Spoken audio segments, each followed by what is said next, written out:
William Mercer wasn't nervous about his first day at Redmond High. He had moved before. He knew how to blend in. But from the moment he walked through those front doors, he could feel it. People were looking, not staring. That would be too obvious. But the quick glances, the whispered comments, the way students eyed him from head to toe before turning away, it all said the same thing. Who's this guy? Redmond High was polished. The glass windows reflected the world too perfectly. The floors gleamed under fluorescent lights. It wasn't like his old school in Birmingham, Alabama, where the walls were covered in student murals and someone was always beatboxing in a stairwell. Redmond felt sterile. His mom had called it a fresh start. His dad, always more direct, had called it a necessary change. William wasn't sure what to call it yet, but as he walked through the halls, he could already tell how things worked here. The athletes ran things. The wealthy kids acted like royalty. Everyone else just tried to exist without drawing attention. William was somewhere in between, and that alone made him stand out. He had barely left the front office when he noticed them, a group of students near the lockers. At the center was a tall, broad-shouldered guy with perfectly styled blonde hair, Pin Ryan Callow, star athlete, big personality, someone who expected people to know his name. Ryan leaned against the lockers, flanked by two others, his usual entourage. They weren't laughing loudly. No, this was different. It was the kind of laughter meant to be just loud enough for the target to hear. William wasn't the target yet, but he could feel it. Ryan gave him a look that wasn't hostile, but it wasn't welcoming either. It was the kind of look someone gives when they're deciding whether or not to make a problem out of you. William had seen it before. Ryan smirked, leaned toward one of his friends, and muttered something just low enough that William couldn't hear. His two friends chuckled. Their eyes lingered on him a little too long. William exhaled through his nose and walked past them, ignoring it. He had nothing to prove. His dad's voice echoed in his head. Strength isn't about showing off. It's about knowing when to walk away. So he walked away. But the thing about guys like Ryan, they don't like being ignored. And this wasn't the last time they'd cross paths. It started small, a shoulder bump in the hallway that wasn't accidental. Watch where you're going. A muttered comment just loud enough for William to hear. His notebook mysteriously knocked off his desk in history class. Ryan would flash that smirk afterward, like he was testing something, waiting for a reaction. William gave him nothing. Then came the words, not outright insults, nothing that would get Ryan in trouble. Didn't know they let kids from the hood in here? Mercer, you ever think about trying out for football? You people are good at that, right? Man, you're quiet. No smart comebacks. I thought you guys were supposed to be funny. It was always just subtle enough that teachers wouldn't notice. Just cruel enough that the people around them knew exactly what was happening. And some of them laughed. Not all of them, but enough. Enough to make William's hands tighten into fists under his desk. He thought about telling his dad, but he already knew the response. Handle it with discipline. Don't stoop to their level. His mom, she'd tell him to talk to a teacher. But he knew that wouldn't help. Ryan Callow wasn't just any student.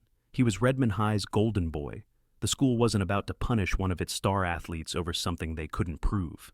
So William did what he always did. He ignored it. That was the plan. Until one moment changed everything. It was Friday, lunch period. William had just sat down with his tray, minding his own business, when a shadow fell over his table. Ryan. Behind him, Zach and Brandon, his usual entourage. Ryan grinned, loud enough for the nearby tables to hear. Man, I've been wondering, how come you don't talk much, Mercer? What, cat got your tongue? William didn't respond. He took a bite of his food, chewed, swallowed. Ryan didn't like that. He grabbed the apple from William's tray and tossed it across the cafeteria. Thud. It hit the floor near the drink station. A few heads turned. A few whispers started. William set his fork down carefully, deliberately. For the first time, he looked at Ryan, met his eyes. Ryan smiled, mistaking William's silence for fear. And that's when he made his biggest mistake. He shoved William, hard. Come on, Mercer. Do something. Everything froze. Conversation stopped. Plastic trays scraped against tables. Even the lunch staff behind the counter had stopped moving. Ryan Callow had just shoved William Mercer, and now everyone was watching. Waiting. William sat still for a moment. His father, His father's words echoed in his mind. You don't fight with anger, you fight with control. Slowly he pushed his chair back, stood up. No rush, no panic. Ryan smirked. Oh, we got a tough guy. His voice was cocky. You gonna swing, Mercer? Gonna act like a thug now? William's expression didn't change. He just tilted his head slightly, examining Ryan, like he was an equation that didn't add up. And that was the moment Ryan realized something was off. William wasn't nervous. He wasn't flinching. He wasn't blinking. Ryan's smirk faltered, just a fraction. Too late. He reached out, shoving William again. Big mistake. Before Ryan's hands could fully extend, William moved, fast. His left hand shot up, gripping Ryan's wrist in one smooth motion. His right hand clamped onto Ryan's elbow, and with zero effort, he pivoted. Ryan's feet left the ground. Slam. His back hit the cafeteria floor. Hard. The cafeteria was dead silent. Ryan gasped, shocked.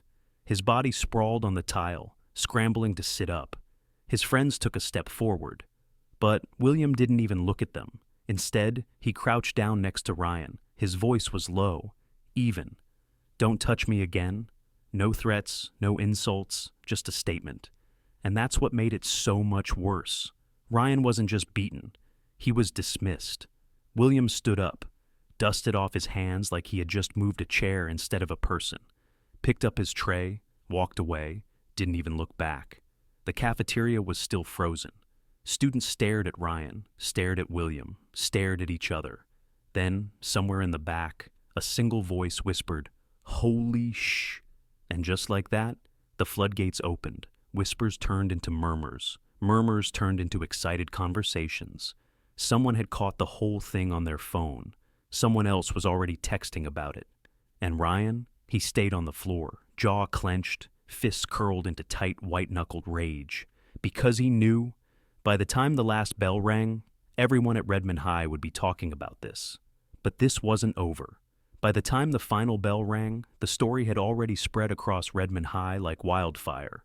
William Mercer had dropped Ryan Callow in the cafeteria, not with a punch, not with some wild brawl, with one clean, effortless move. And that's what made it impossible to ignore. If William had thrown hands, if it had been a messy fight, it would have been different. Just another school scuffle. People would pick sides, rumors would twist the details, it would fade. But this was something else. William had made Ryan look weak. He had made him look helpless. And in a place like Redmond High, that wasn't something people forgot. William walked out of the school building, ignoring the stares. Some kids watched him like they were seeing him for the first time. Others whispered the moment his back was turned. A few just looked outright nervous. Ryan wasn't waiting outside. That would have been too obvious. But William wasn't stupid. He knew how this worked. Guys like Ryan didn't take embarrassment lightly. They didn't just get up, dust themselves off, and move on. They waited. They plotted. They made sure their revenge was worth it. William had seen it before. He knew this wasn't over. At home, he barely made it through dinner before his mom noticed. She had that way of tilting her head slightly, like she was scanning his face for hidden details. "Everything okay at school?" she asked, setting down her fork. His dad, sitting across from him, glanced up too. William shrugged. "Yeah, just a regular day." His mom didn't buy it. His dad? He just kept eating. That was the difference between them. His mom asked questions. His dad waited for answers. Later that night, William's phone buzzed. A text from an unknown number. Unknown. "You think you're tough? You got lucky today?" Unknown. "Watch your back." William stared at the screen. Exhaled. Locked his phone. Set it face down on his desk. This wasn't unexpected. It wasn't even surprising. But now, he had a choice to make. Would he let this go and pretend it never happened? Or would he make sure Ryan and everyone else understood exactly who he was?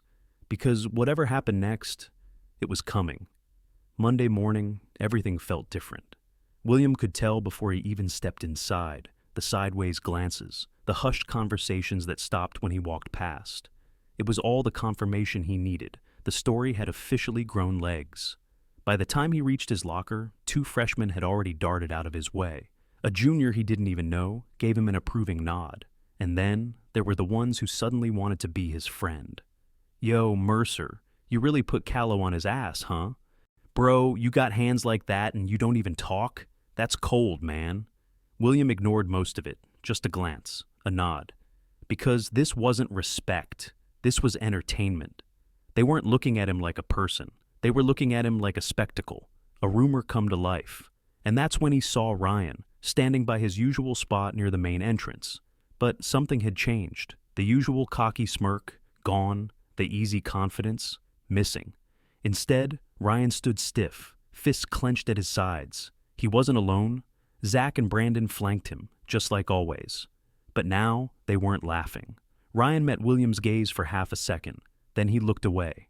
William almost smirked. Almost. But he knew better than to think Ryan had given up. Guys like him didn't just accept a loss. They waited for a rematch. Lunch was worse. William could feel it before he even sat down. The air was thick with expectation. People watched him like they were waiting for something to happen, like they thought Ryan might storm across the cafeteria for round 2. But Ryan wasn't even in the room. His usual table, empty. William had just started eating when someone sat across from him. Not one of Ryan's guys, a girl, Ava Sinclair. She wasn't someone he had spoken to before, but he knew who she was, smart, confident, never the type to follow the crowd. She set her drink down, studied him for a second, then she said, "You know, you didn't just beat Ryan, you humiliated him." William took a bite of his food, chewed, swallowed. He picked the fight. Ava smirked. "Yeah, but you ended it." "That's worse for him." William didn't respond. She leaned forward slightly. "Look, just be careful. Ryan's dad is on the school board. You think he's gonna let this slide?" William met her gaze, steady, unfazed. "Does it look like I care?" Ava exhaled, shaking her head. "You should." She stood up. "Just watch your back." She walked away. And for the first time since Friday, William felt something he hadn't before. Not anger, not annoyance, curiosity. Because whatever was coming next, it wasn't going to be another cafeteria fight. By Wednesday, the energy at Redmond High had shifted again. Ryan Callow wasn't just avoiding William. He was actively erasing him. No more comments, no more smug glances, no more games, nothing. For some guys, that would have been enough. William had won. Wasn't that the point? But something still felt off. And that feeling only grew stronger when Ava found him after last period. She didn't waste time. "Ryan's dad is trying to get you expelled." William barely reacted. "For what?" Ava scoffed. "They don't need a reason. He's claiming you attacked Ryan, that it was unprovoked. He's pulling strings to make it stick." William wasn't surprised. He'd seen this play out before. Different place, same script. A white kid starts something. A black kid finishes it. Suddenly, the rules don't apply the same way. He ran a hand over his face, inhaling slowly. "So what do I do?" Ava hesitated then. "Fight back, not with fists, with proof." That night, William got to work. By morning, he had everything he needed. Screenshots of texts, footage of the cafeteria fight, the full clip. Not just the takedown, witnesses who were willing to back him up. When he walked into school, he wasn't alone. Ava was with him. So were 2 other students, kids he barely knew before all this. But they knew the truth, and that was enough. They marched straight to the principal's office, and by the time the meeting ended, Ryan's dad didn't get what he wanted. William wasn't expelled, he wasn't suspended, nothing stuck. Because the truth wasn't just on his side, it was undeniable. Ryan didn't come back to school for the rest of the week. When he finally returned, he wasn't the same, quieter, less confident. He kept his head down, his voice lower. He wasn't afraid of William, but he understood. William hadn't just beaten him in a fight. He had beaten him where it really mattered. And that's what people remembered. William never asked for respect. He never asked for attention. He just wanted to exist without being tested, without being challenged, without having to prove himself over and over again. But the reality, some people only learn through consequences. And when you finally show them what you're capable of, they never forget. Because sometimes, standing your ground isn't about throwing a punch. It's about making sure the truth is louder than the lies. Your voice matters. If this story resonated with you, hit subscribe, drop a comment, and share this. Because too many people have been in William's shoes, and it's time the world started listening.